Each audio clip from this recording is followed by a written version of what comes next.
black holes. For much of human history, they lived only in the imaginations of a few curious thinkers.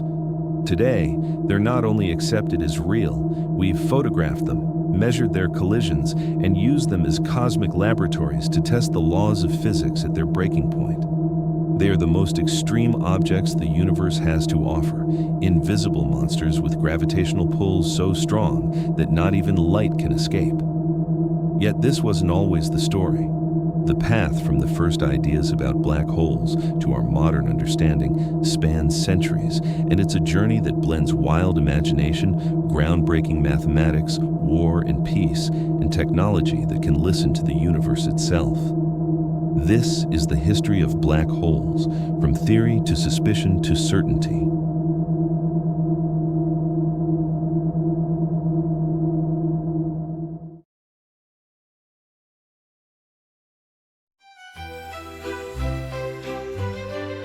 Our story begins in the late 18th century, in a time before Einstein, before modern astronomy, before anyone had the faintest clue what relativity or quantum mechanics were.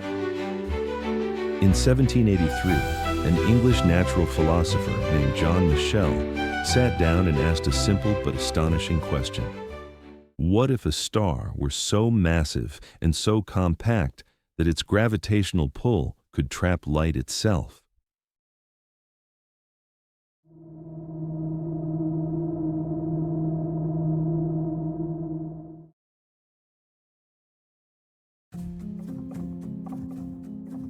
Michell, working with the Newtonian view of gravity and the idea, popular at the time, that light was made of particles, reasoned that if a star were big enough and dense enough, those light particles would never reach an observer.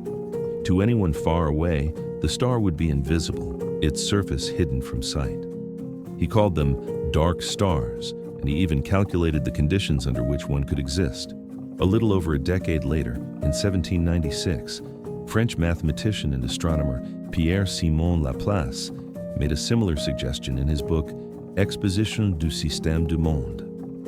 Laplace also imagined bodies so dense that light could not escape their grasp. It was a fascinating idea, but it came at a time when light was beginning to be understood as a wave, not just a particle, and the mathematics of Newtonian gravity didn't have the tools to describe such exotic objects in detail. Without evidence, dark stars faded into obscurity, filed away as interesting curiosities in the history of science. For over a century, the idea sat in the background, almost forgotten. However, everything changed in the early 20th century.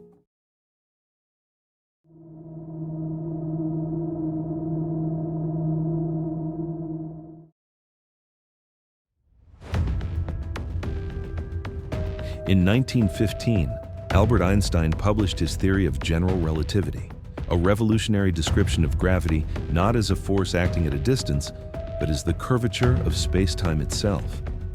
Massive objects warp the very fabric of reality, and light follows the curves of that fabric. Under certain conditions, Einstein's equations suggested that space-time could curve so extremely that all paths, even those of light, would bend inward toward an inescapable center.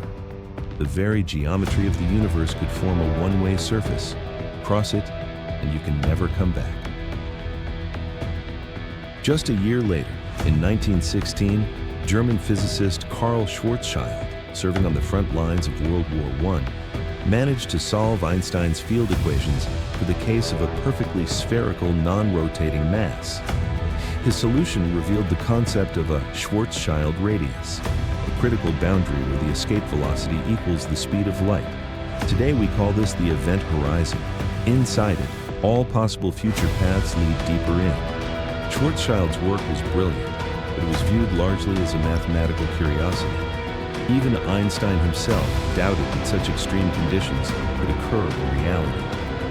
The term black hole hadn't even been coined yet, and the very idea was unsettling, even to the man whose theory allowed it.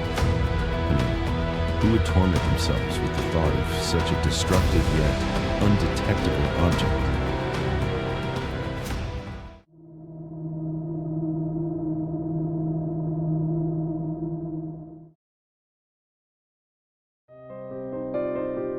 In 1939, a pair of American physicists, J. Robert Oppenheimer and his student Hartland Snyder, pushed the idea further. They calculated how massive stars, after exhausting their nuclear fuel, could undergo unstoppable gravitational collapse.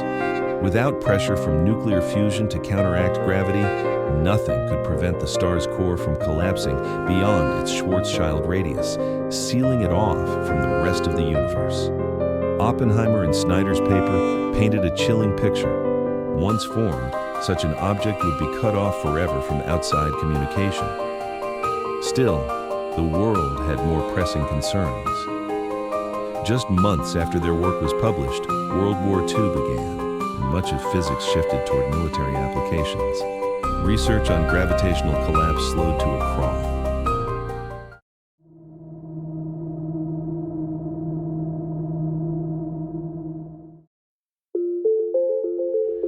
Minus 5 seconds, Mars. 5 seconds and holding momentarily. I have a commit arm light. T-minus 5 seconds and counting. Mark. After the war, astronomy entered a new age. The 1950s and 60s brought new instruments, radio telescopes, X-ray detectors, that allowed us to peer into parts of the universe never before seen. Strange new objects began turning up in the data. Some emitted intense bursts of radio waves, others shone incredibly bright in X-rays. In 1963, quasars were discovered, compact but unimaginably bright beacons in the distant universe, emitting more energy than entire galaxies in the form of gamma-ray bursts. The most plausible explanation: supermassive black holes, millions or billions of times the mass of the Sun, devouring matter at the centers of galaxies. The black hole, once an almost taboo concept, was beginning to look very real indeed. Then, in 1971, came a watershed moment, the discovery of Cygnus X1. This X-ray source turned out to be a binary system, with one visible star orbiting an unseen companion. The behavior of the star's motion revealed the companion's mass, far too great to be a neutron star, the densest type of stellar remnant known at the time. For many scientists, Cygnus X1 was the first compelling candidate for an actual black hole. The theoretical had stepped firmly into the observational, cementing black holes into the forefront of astronomy.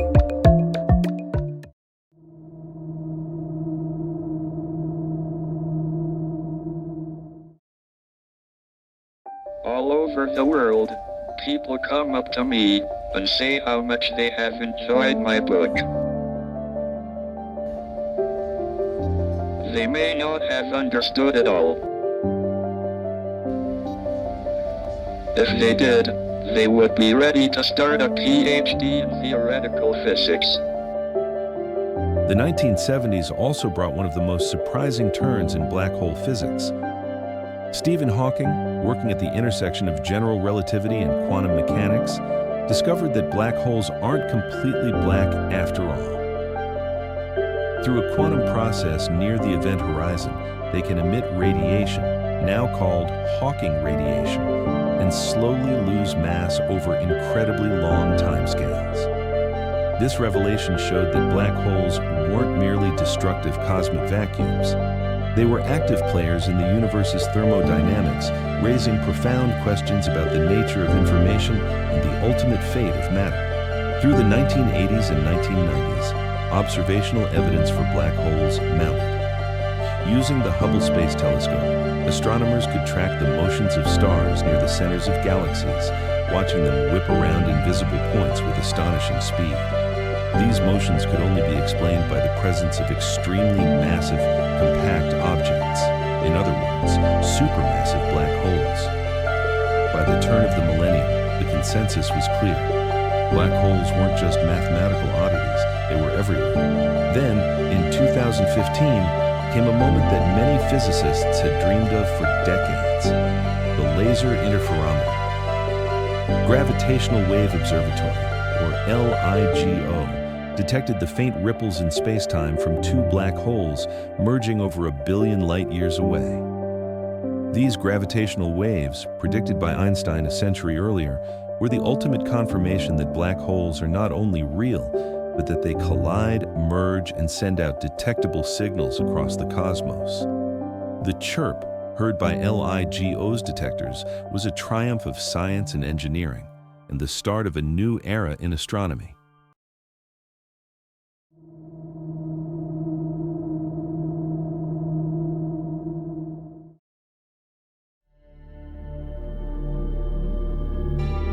Just 4 years later, in April 2019, humanity saw what had been considered impossible: a direct image of a black hole. The Event Horizon Telescope, a planet-spanning network of radio observatories, captured the glowing ring of hot gas surrounding the supermassive black hole in the galaxy M87. The dark silhouette in the center was the shadow of the event horizon itself. For the first time, we weren't just inferring black holes from their effects, we were seeing them. In 2022, the same collaboration revealed the image of Sagittarius, a star, the supermassive black hole at the heart of our own Milky Way. The photographs weren't just scientific milestones, they were cultural moments burned into humanity's collective memory. Today, black holes are central to some of the most important questions in physics. They challenge our understanding of space, time, and the fundamental laws of nature. They push Einstein's theory to its limits, offering a testing ground for ideas about quantum gravity, the long-sought unification of general relativity and quantum mechanics. On the cosmic scale, they may shape the evolution of galaxies, influencing the birth and death of stars across billions of years. Studying them isn't just about understanding exotic objects. It's about understanding the universe itself. Despite how much more we have to learn about these stellar oddities, astronomers like you and me can't help but be awestruck by black holes and how they break the laws of physics. After all, it adds a little bit of spice into the research we do. Thank you for watching this video. This is the first video I would have uploaded here, so help me out by liking, subscribing, and recommending me to some of your space enthusiastic friends. This has gravity of the situation, and I hope to see you next time. Peace out.